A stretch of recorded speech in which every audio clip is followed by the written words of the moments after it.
존경하는 국민 여러분, 사랑하는 당원 동지 여러분. 어제 12.3계엄에 대한 1심 판결이 있었습니다.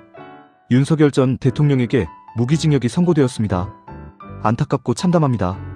국민의힘은 줄곧 계엄이 곧 내란은 아니라는 입장을 분명히 해왔습니다. 내란죄에 대한 공수처의 수사가 위법하다는 점도 일관되게 지적해왔습니다. 이는 우리 당만의 입장도 아니고 다수 헌법학자들과 법률 전문가들의 주장이기도 합니다. 그러나 1심 판결은 이러한 주장을 뒤집을 충분한 근거와 설명을 내놓지 못했습니다. 확신이 없는 판결은 양심의 떨림이 느껴지기 마련입니다.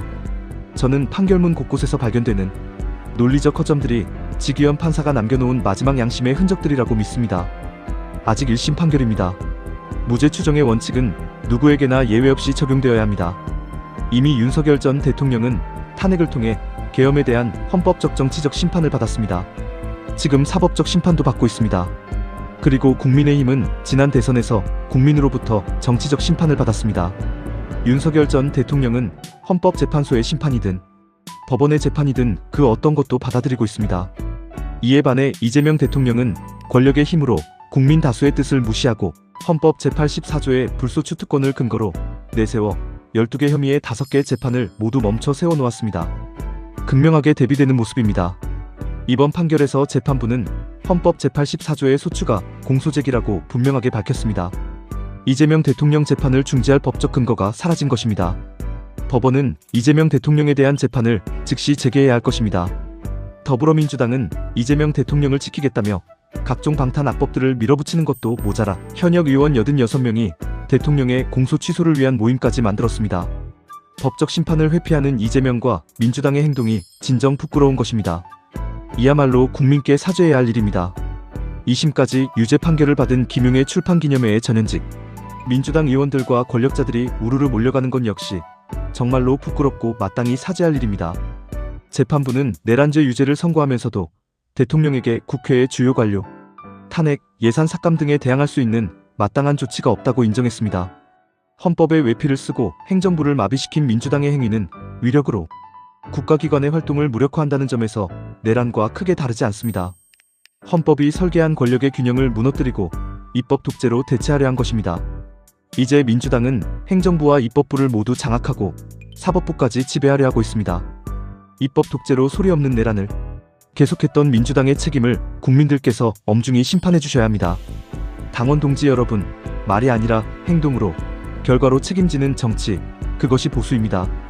위기 때 책임을 나누어지는 것이 보수의 품격입니다.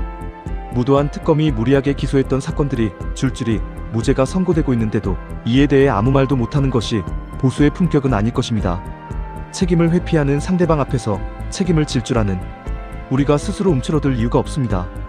국민들께서 지금 국민의힘에 요구하는 것은 유능함입니다. 강한 국민의힘, 변화하고 혁신하는 국민의힘입니다. 당원들께서 국민의힘에 요구하는 것은 당당함입니다. 진정한 덧셈 정치는 서로 다른 생각들을 모아 한 목소리를 내는 것입니다. 각자의 선 곳은 달라도 같은 방향을 향해 목소리를 더하고 곱하는 것입니다. 우리는 이미 여러 차례 사과와 절연에 대한 입장을 발표했고 그에 따른 변화와 혁신의 노력도 지속하고 있습니다. 그럼에도 불구하고 사과와 절연 주장을 반복하는 것은 분열의 씨앗을 뿌리는 일입니다. 그리고 분열은 최악의 무능입니다. 자신들의 이익을 위해 대통령의 이름을 이용하는 세력, 대통령과의 절연을 앞세워 당을 갈라치게 하는 세력, 단호하게 절연해야 할 대상은 오히려 이들입니다. 정작 지금 국민의힘이 놓치고 있는 것은 우리의 역할입니다. 헌정질서 파괴와 법치 파괴를 어떻게 막아낼 것인가? 이재명 정권의 신독재 광풍으로부터 대한민국의 자유민주주의를 어떻게 지켜낼 것인가?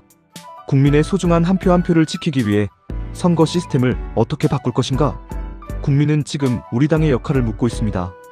비록 목소리가 조금 거칠고 하나로 모아져 있지 않다 해도 우리와 다른 주장을 하는 분들의 목소리 역시 무조건 무시해서는 안 될 것입니다. 자세히 들여다보면 우리가 놓치고 있는 부분을 찾을 수도 있습니다. 저들은 반미친중 세력과 손을 잡고 김어준의 가짜뉴스도 자기 편으로 삼고 심지어 극렬 주사파까지 끌어들여 힘을 키워왔습니다. 설령 우리와 조금 다르다 해도 다양한 목소리와 에너지를 좋은 그릇에 담아내는 것이 국민의힘이 해내야 할 역할일 것입니다. 그것이 진정한 덧셈 정치, 외연 확장입니다. 자유와 법치, 책임과 균형이라는 가치를 지키기 위해 당당함과 유능함을 회복합시다. 자유 대한민국을 지키기 위해 제도권 밖에서 싸우고 있는 많은 분들이 있습니다. 함께 싸우고 계신 애국시민 여러분께 간곡히 부탁드립니다. 진정으로 대한민국을 지키려 한다면 국민의힘의 팔다리를 잡고 서로 끌어당기려만 하지 말고 국민의힘 깃발 아래 모여 힘을 합쳐주십시오. 하나로 모여야 힘껏 제대로 싸울 수 있습니다. 이제 우리는 보다 전략적으로 싸워야 합니다. 각자의 언어와 각자의 구호가 아니라 승리의 언어와 승리의 구호로 바꿔야 합니다. 모든 답은 선거 승리에 있습니다. 선거에서 이겨야 우리가 지키고자 하는 것을 지킬 수 있습니다. 선거에서 지면 우리가 할 수 있는 일은 아무것도 없습니다. 최악의 상황이지만 최선을 다하겠습니다.